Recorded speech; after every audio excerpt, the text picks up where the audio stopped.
Assalamualaikum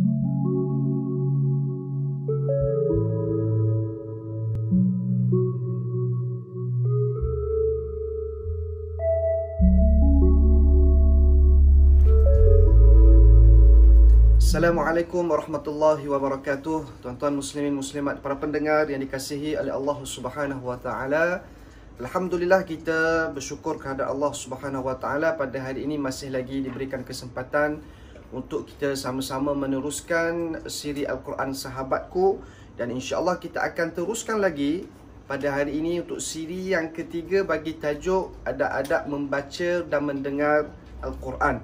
Sebelum ini kita telah berbicara mengenai beberapa perkara, antaranya ialah mestilah hendaklah kita ini menghadap ke arah kiblat, membaca dalam keadaan khusyuk, dan hendaklah kita membaca Al-Quran dalam keadaan tidak diselangi dengan percakapan kecuali kita menjawab salam. Dan insya-Allah untuk hari ini tuan-tuan yang dikasihi oleh Allah, kita sambung lagi untuk siri yang ketiga ini beberapa perkara, antaranya ialah adab kita membaca dan mendengar bacaan Al-Quran ialah berselawat ke atas Nabi SAW jika menyebut namanya seperti Ahmad, Muhammad, Rasul dan sebagainya.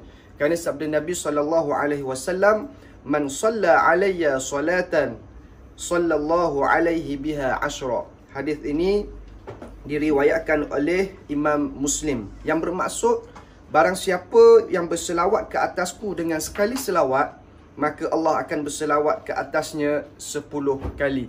Maknanya di sini tuan-tuan yang dikasihi oleh Allah, ketika mana kita membaca Al-Quran, lalu kita mendengar orang yang menyebut sallallahu alaihi wasallam, ataupun di dalam Al-Quran itu sendiri adanya kalimah Ahmad ataupun Muhammad, maka disunatkan kepada kita untuk berselawat ke atas baginda Nabi sallallahu alaihi wasallam. Kemudian adab kita yang seterusnya ialah memohon kebajikan jika bertemu ayat rahmat dan sebaliknya jika bertemu ayat azab. Seperti mana kata Huzaifah bin Al-Yaman, "Sallaitu ma'an Nabi sallallahu alaihi wasallam ذات ليلة فافتح البقرة فقلت يركع عند 100 ثم مضى فقلت يصلي بها في ركعة فمضى فقلت يركع بها ثم افتح النساء فقرأها ثم افتح آل عمران فقرأها يقرأ مترسلا إذا مر بآية فيها تسبيح سبح وإذا مر بآية سؤال سأل وإذا مر بتعوذ تعوذ." Hadis ini juga diriwayatkan oleh Imam Muslim, yang bermaksud, aku sembahyang bersama Nabi SAW pada satu malam, lalu baginda memulakan bacaan dengan surah Al-Baqarah, maka aku berkata, dia akan rukuk pada ayat yang ke-100. Kemudian dia teruskan. Maka aku berkata, dia sembahyang dengan surah Al-Baqarah di dalam satu rakaat. Tetapi dia teruskan lagi, maka aku berkata, dia akan rukuk dengannya. Kemudian dia memulakan surah An-Nisa.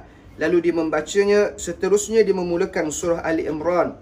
Lalu membacanya. Dia membaca secara perlahan, tidak gopoh. Apabila dia melalui ayat yang mengandungi tasbih, dia mengucapkan tasbih. Apabila dia melalui ayat permintaan, dia memohon, dan apabila dia melalui ayat perlindungan, dia meminta perlindungan. Hadis ini tuan-tuan yang dikasihi oleh Allah memberikan gambaran kepada kita bahawa baginda Nabi SAW ketika mana dalam solat dan ketika mana membaca ayat-ayat Allah Azza wa Jalla, apabila bertemu dengan ayat rahmat, lalu Nabi memohon di sisi Allah Subhanahu wa taala akan kerahmatan tersebut. Dan apabila Nabi bertemu dengan ayat-ayat azab, Nabi memohon perlindungan di sisi Allah Subhanahu wa taala supaya dijauhkan daripada azab tersebut. Maka kita di sini apabila memahami bacaan Al-Quran dan mendapati ayat tersebut merupakan ayat rahmat, maka disunatkan juga kepada kita semua memohon rahmat di sisi Allah dan memohon perlindungan daripada azab Allah Subhanahu wa taala. Kemudian adab kita yang seterusnya tuan-tuan yang dikasihi oleh Allah ialah menjawab seruan azan. Sabda Nabi SAW, "Idza sami'tumun nida, faqulu mithla ma yaqulul muadzin." Hadis ini juga diriwayatkan oleh Imam Muslim, yang bermaksud apabila kamu mendengar azan, maka ucapkanlah seperti mana yang muazzin ucapkan. Di sini tuan-tuan dikasihi oleh Allah, ketika mana kita sedang membaca Al-Quran, lalu telah masuk waktu solat dan muazzin melaungkan azan, maka di situ hendaklah kita berhenti bacaan Al-Quran, kita menghormati azan yang dilaungkan, dalam masa yang sama kita menjawab seruan azan tersebut. Dan seterusnya tuan-tuan yang dikasihi oleh Allah, adab kita yang seterusnya ialah mengucapkan ucapan yang disunatkan selepas membaca ayat-ayat yang tertentu. Ada 4 ayat di sini tuan-tuan dikasihi oleh Allah yang mana perlu kita ambil ihtimam ataupun kita ambil sya'na apabila seseorang ataupun kita sendiri yang membaca ayat-ayat ini, maka disunatkan untuk kita menjawab apa yang telah kita baca. Yang pertama ialah di dalam surah At-Tin ayat yang ke-8. Apabila kita membaca ayat Alaisallahu bi ahkamil hakimin, maka disunatkan kepada kita untuk membaca Bala wa ana ala dhalika minasyahidin. Sekiranya kita membaca surah ini dalam solat sebelum rukuk, maka disunatkan kepada kita untuk menjawab Bala wa ana ala dhalika minasyahidin. Itu yang pertama. Kemudian yang kedua, tuan-tuan dikasihi oleh Allah, seperti mana ayat yang terkandung dalam surah Al-Qiyamah ayat yang ke-40. Allah Ta'ala berfirman, Alaysa dhalika biqadirin ala an yuhyiyal mauta. Lalu disunatkan juga kepada kita untuk membaca Bala. Dan begitu juga pada surah Al-Mursalat ayat yang ke-50. Kata Allah Subhanahu wa Ta'ala, Fabi ayyi hadithin ba'dahu yu'minun. Maka disunatkan kita untuk membaca Amana billah. Dan yang terakhir, yang terkandung di dalam surah Ar-Rahman, yang mempunyai 31 tempat di dalam surah Ar-Rahman, iaitulah ayat Fabi ayyi ala'i rabbikuma tukadziban. Maka disunatkan juga kepada kita untuk membaca La bi syai'in min ni'amika Rabbina nukadzibu falakal hamdu. Ini 4 tempat di dalam Al-Quran ini tuan-tuan dikasihi oleh Allah, disunatkan kepada kita sekiranya kita membaca ayat-ayat ini dan ataupun kita mendengar ayat-ayat ini di dalam solat kita, maka disunatkan untuk kita menyebut kembali ataupun menjawab dengan apa yang telah disampaikan ini.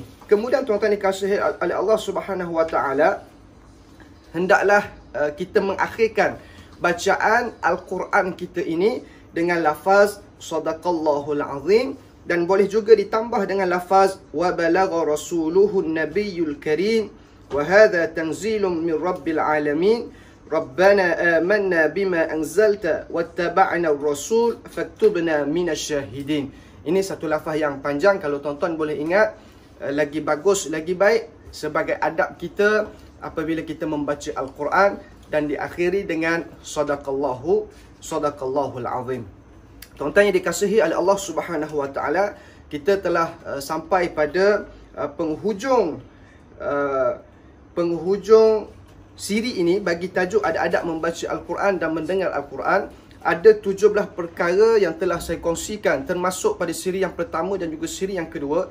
Hari ini untuk siri yang ketiga sehingga ke akhirnya disunatkan untuk membaca Sadaqallahul Azim ketika mana kita telah selesai membaca Al-Quran. Mudah-mudahan perkongsian saya selama ini dalam tajuk ini tuan-tuan yang dikasihi oleh Allah memberikan panduan kepada kita semua untuk dijadikan rujukan ketika mana kita membaca Al-Quran. Semoga kita membaca Al-Quran dalam keadaan beradab. Semoga kita membaca Al-Quran dalam keadaan kita penuh kehormatan dan dalam keadaan kekhusyukan. Dan semoga kita membaca Al-Quran dalam keadaan kita berusaha untuk memahami apa yang terkandung di dalam Al-Quran. Terima kasih kepada tuan-tuan yang dikasihi oleh Allah kerana setia dengan program siri Al-Quran Sahabatku ini. InsyaAllah kita akan jumpa pada masa yang akan datang dengan tajuk-tajuk yang lain. Mudah-mudahan Allah memberkati kita semua insyaAllah. Wallahu ta'ala a'lam. Sekian, Assalamualaikum warahmatullahi wabarakatuh.